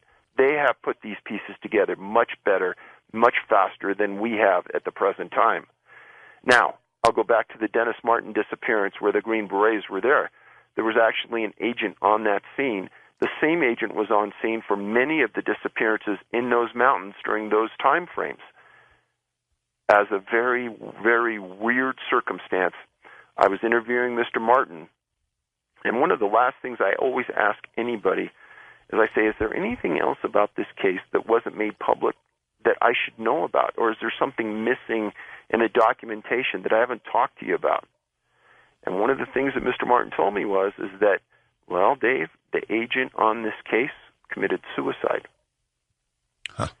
And we did validate that he did. It makes you wonder whether a FOIA works with the FBI. I mean, it's tough. I've done it on other subjects, and you got to really tailor the request to get specifically what you want. So I'm not sure. You've probably tried, haven't you, Dave? Oh, we have tried many, many times. And in the rare instances where we get a report, it's almost worthless because it's redacted so much. First-time caller Thomas in Waco, Texas. Welcome to the show, Thomas. Hey, real quick, August 16th, 1942, the L8 blimp, which is now the Goodyear blimp down in Carson, went out on patrol without its crew, was armed with machine gun, and the radio went out. The wind blew it back into the base. Crew's never been found, and there was no sign of any foul play on the blimp or anything. That's documented on the web. Two, the previous caller talked about the children. There's an astronomical amount of children that disappear every year. Also, the Ortega Highway down in Costa Mesa, people disappear out of there every year. And also, Paul, I sent you an email. I was living in Phoenix for 7 years, since 1999 to 2006. I'm an aerospace engineer, and one day I was in my backyard. From Tucson to Chandler, there was almost 40 helicopters in single file that came up to Chandler, made a left turn, and went to Phoenix. I'm assuming they were going to Luke Air Force Base. Nothing on the news. Absolutely nothing on the major helicopter military convoy, and I've never seen anything like it in my life. Well, you're saying that's somehow related to the missing people? No, but I've never seen, to his previous, Dave had a previous show about helicopters and stuff, and things, and nothing about a military activity, nothing, nothing recorded, nothing on the news, major military movement of helicopters, and I've never seen anything like that, and never made the news. Complete blackout. All right, Thomas, let's see if we can get Dave to react to this. Dave, I don't know if you're familiar with the blimp case he's talking about a crew that disappears from a blimp. And, I've got cases here in Nevada that we've talked about on this program about the old guy who was driving up north on Highway 80 and vanished. I guess if you really wanted to expand your parameters to include strange disappearances, vanishing into thin air, you could have a heck of a lot more cases, but there has to be a limit at some point. Yeah, and we're trying to keep this really tight with the elements that we have. And, boy, I'll tell you, we've had missing people, families contact us about their kids, and it's hard to turn people away, especially when they're missing loved ones. But we got to keep that tight, because if we go outside the bounds of that, then we're stepping into areas where we really may not understand what's happening, whereas we're getting closer to understanding this. But you're not quite there. No, I'm not. Any plans for another edition of this book? I mean, I think you could probably go on forever, couldn't you? This week, I was sitting in the office of a very rural county sheriff in Colorado, and there's a couple of disappearances in his county, and we were sitting around talking, and I was explaining the things in the book, and his eyes lit up, and he says, he goes, I've always thought that these disappearances up here don't make sense. He goes, I don't have the manpower to commit to really do a thorough investigation. But he says, when you show me a map of Colorado and I start to see that there is some consistency amongst, in the northern part of the state, there's 3 boys that have disappeared in 65 years, and there's not another boy that fits that criteria for the whole state. He goes, what am I supposed to think? He goes, you're the first group that's ever put this together in a way where we can sit there and understand it. He goes, something is going on. We need some help with this. Well, that's another aspect we haven't even touched on tonight, but we've talked about briefly in the past, is that in these clusters, they seem to come in groups, like young boys in one cluster, older people in another cluster, adults, and that just is another weird aspect of this that's hard to explain. We're going to go to wild card lines, all of them full when we come back. Our conversation with Dave Paulides continues right after this on Coast to Coast AM. All right, here we go to the wild card lines. Tony in Illinois, thanks for being so patient. What's on your mind? Thanks a lot, George. This is absolute synchronicity. Dave Paulides, absolutely great work. I'm definitely going to look into this book. This is a guarantee for me. I was 9 years old, actually 8, going on 9. Hey, Tony, I got to tell you, your phone is really breaking up, so you're going to have to jump into this real quick because you're making an awful noise on our end here. My dad was building a house in Piedmont, Missouri. I was 8 years old. I saw a snake. I was at a distance from it. It backed into its hole. The next thing I know, I was completely displaced. It took me 2 hours to find my way back home just from my dad working with a hammer. But it completely displaced me from a pond to a complete part of the forest of Piedmont, Missouri. Absolutely strange. When I got back, my dad said that that's not the only thing strange that happened if you got lost, because when he was hammering out on his house, some giant shadow went over his house, and when he looked up, he didn't see anything. He thought he was going to see a bird. He did not see anything. Hey, Tony, I'm sorry to cut you off, but the sound from your phone on this end is really terrible. But I'm telling you that you have a great story here to tell, and I'd like to hear more of it. If you could try to call back, or if you can contact Dave, I think he'd like to hear your story in great detail. We'll provide information. If you'll hang on for a second, we'll give you a link where you can get a hold of him. But I'm sorry that we have a problem with your phone. I know you've been holding on a long time. We're going to go to Andy in Los Angeles on the wild card line. Hi, Andy. Hi, George. You're a great interviewer. I really enjoy you. And Dave, you are also a great guest. I have a quick comment, and then I'll bring up a few quick points, and you can feel free to comment on any point that you think is of significance. It's very unusual to me that, and I don't believe in coincidences either, that the government would not keep records or leave a paper trail. And secondly, because if the public is not aware, they will not be able to put the pieces of the puzzle together. Secondly, if you can comment on one or more of these points that I'll make rapid fire here. Was there any one or two colors that seemed to stand out in the abductions? Number two, an entire village in China, in a mountain village, disappeared in the last 5 to 10 years, and it's on the internet. Men, women, and kids all gone. Number three, has anyone checked into the possible, in the cluster areas of the GPS coordinates, approximate coordinates, if there's a pattern there? Also, have any warnings? Andy, that's all you get. We got a whole bunch of people, so 3 questions is all you get, but thanks for calling. Dave, did you write those down? What colors to begin with? No specific colors, just bright colors in general, yellows, oranges, things like that. GPS coordinates, I can tell you that we've put the disappearances on a map, and that's how, based on the last location the person was seen, and that's how we determined the location for us. The other question was about China, some disappearance of an entire village. Does that ring a bell? No, it doesn't. Okay, Andy, thanks for the call. Appreciate it. Dale in Kansas City, Missouri. Good morning. Hello, George, and hello, Dave. A quick comment and then a question, and then I'll hang up. I grew up in St. Clair County, Alabama, in an area called Ball Rock. And growing up there, me and another neighbor friend went up on Ball Rock because you could get there by road. He points out to me a cave. We ascend down in this cave, and I get scared and come out of it because we have no flashlight or anything. Next thing, has there been any cases reported in Alabama? I know Mount Cheehaw is the highest point, 2,407 feet, but have there been any missing cases in Alabama? Thank you for taking my call. Okay, Dale. Any come to mind? None come to mind, but I do know that there were some in Alabama. In the Eastern book, we documented it. I don't recollect. I mean, there's 600 cases that come to mind. George, one thing, I did get a question on my end as well. It said, have any military personnel vanished during training exercises? None that I know of in North America, but I doubt that they had released that information. And then one other thing is that we have always looked for someone who is a remote viewer who's retired from the military. We would like to use them. And that question has come up many times. And if we don't know how to find one, but if somebody is listening out there and wants to work with us, we would like to work with them. I'll help you find one. In fact, I'll help you find a group of them. We can talk about that off the air. Dale, thanks for the call. Joe in Washington on the wild card line. Good morning, Joe.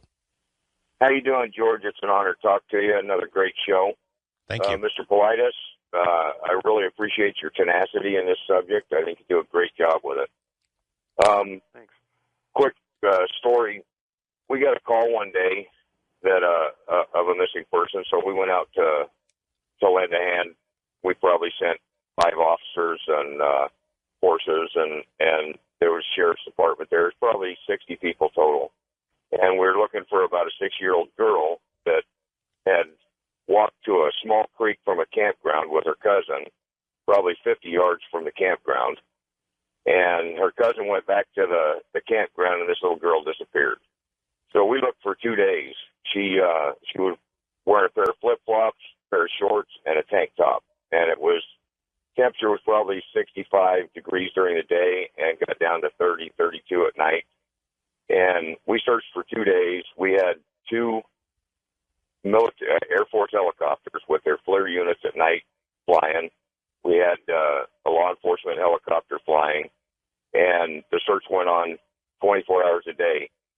Well, about 2 days later, this little girl just walked out to the road, probably less than a half a mile from where she disappeared, and looked like nothing had happened. I mean, she spent 2 days or 2 nights in the woods, and she came out looking like nothing had happened. She was in great shape. She was, my question is, how many kids do you think that disappear like this? That to me, it was extremely strange. We couldn't believe that we found her. We couldn't believe that she was that close, and we couldn't believe that she was in that good a shape. Wow. But how many kids do you think just disappear and then are found a day or 2 later, and it's never reported as like a missing person? Many. In fact, that scenario you just explained has happened many times. And the issue with that is that the victim isn't debriefed many times and questioned. Everyone's happy that she's found, but nobody wants to take the time at that point to really sit down with her, debrief her, and find out how this thing evolved. Well, Go her family are Native Americans, and she didn't. Her parents didn't want anything to do with talking to anybody. Once we found her, they were gathered up, and they were pretty much gone. But so there was no debrief in this one for sure. Yeah, that's unfortunate, but that's the norm as well. It's as if people are happy. Look, we're glad that the kid's alive and been through this ordeal. We're not going to bother her anymore, right?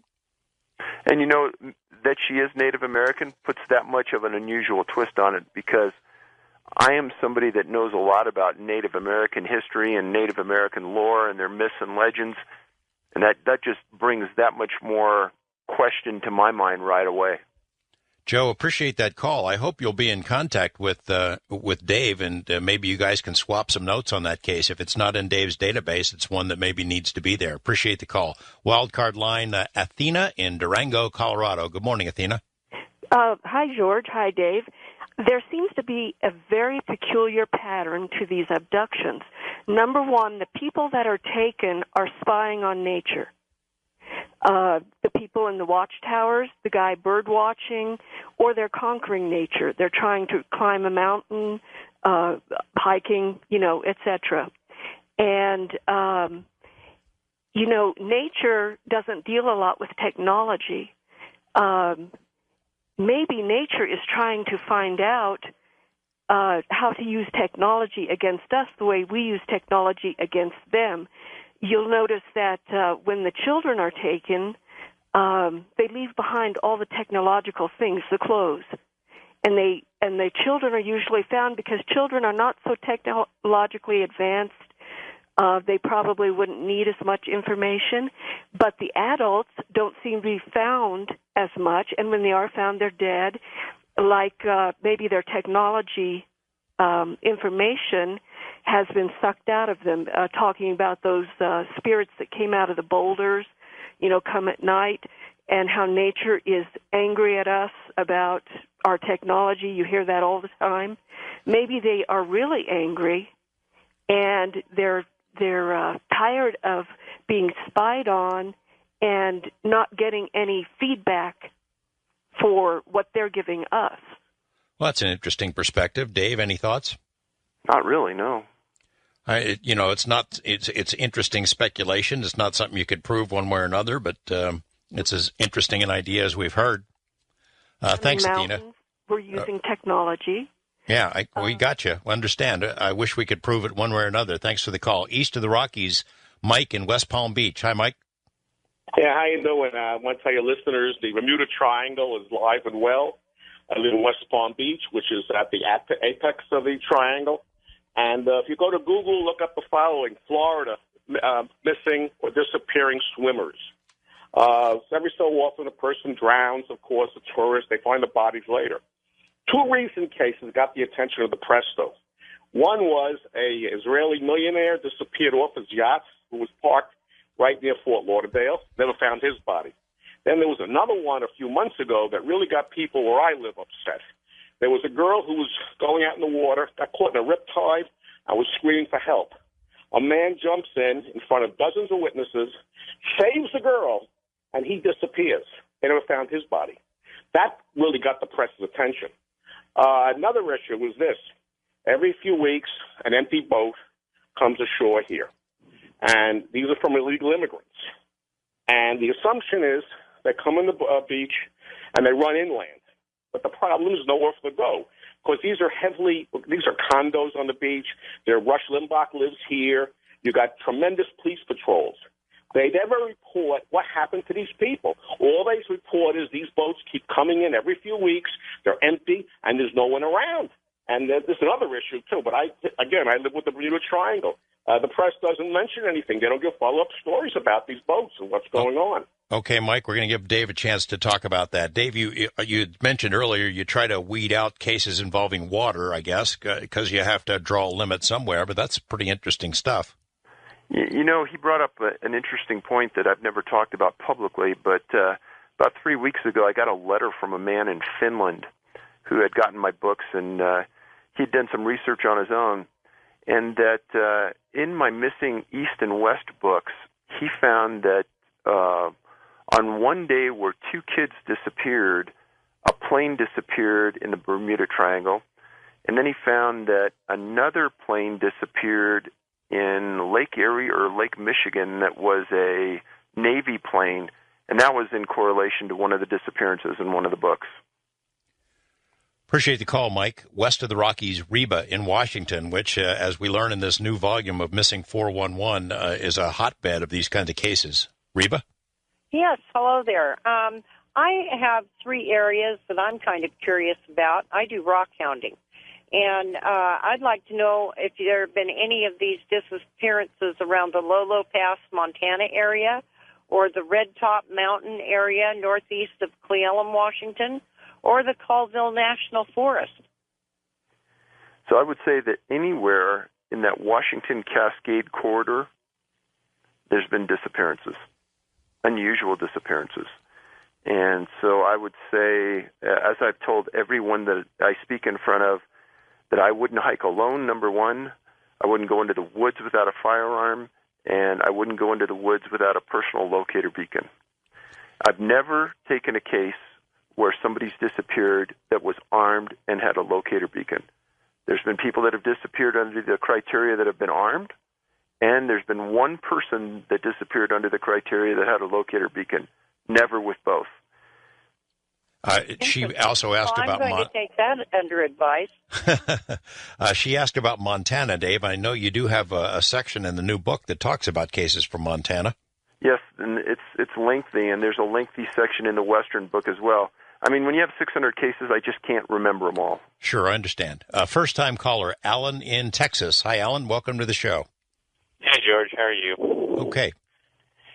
Yeah, one afternoon, I left out of Reno, Nevada, heading towards Portland, Oregon, and I'm a truck driver, and I was bobtail, and the weather seemed to deteriorate, and I was on California 89 and stopped at a rest area and went to bed on Friday afternoon, Saturday early morning, and I have a computer in the truck that tracks my movement and time, and it showed that I had stopped Saturday and didn't wake up until Tuesday morning when somebody knocked on the truck. And I don't know if I was taken or lost of time. Does that seem to happen sometimes too? Are there, Dave, among your cases, people who just basically go to sleep and then wake up days later and that's all they remember? That sounds more like something John Mack had written about in his book, but the consistent element there is that the people just don't have a recollection of what occurred. Yeah, missing time type case. Thanks, Alan. Sorry we can't give you more info. There's a caller named Leon in Washington who says he's got a case involving a disappearance of a military personnel, but I'm sorry that we're not going to have time to get to it. Leon, I hope you will go ahead and contact Dave to share your information with him. And I'm sorry that you're on the phone, but we're less than a minute away here, so we're not going to have time to deal with it. Dave, where do you go from here? What's your next step in collecting information about this mystery? I think we're still making small steps here. I think we'll probably hear a lot more from your audience and from around the world about other cases. And honestly, I think it's starting to come down, and we're going to refine it a little more. And I think the clusters explain it a little better, and hopefully we'll come to some resolution in the next couple of years. We need some pressure on the government, too, to start keeping a list, or if such a list exists in secrecy, to make it public. Yes, that would be nice. Yeah, have you ever tried talking to members of Congress or your own congressman? When we've been refused FOIA requests before, I've gone to a camp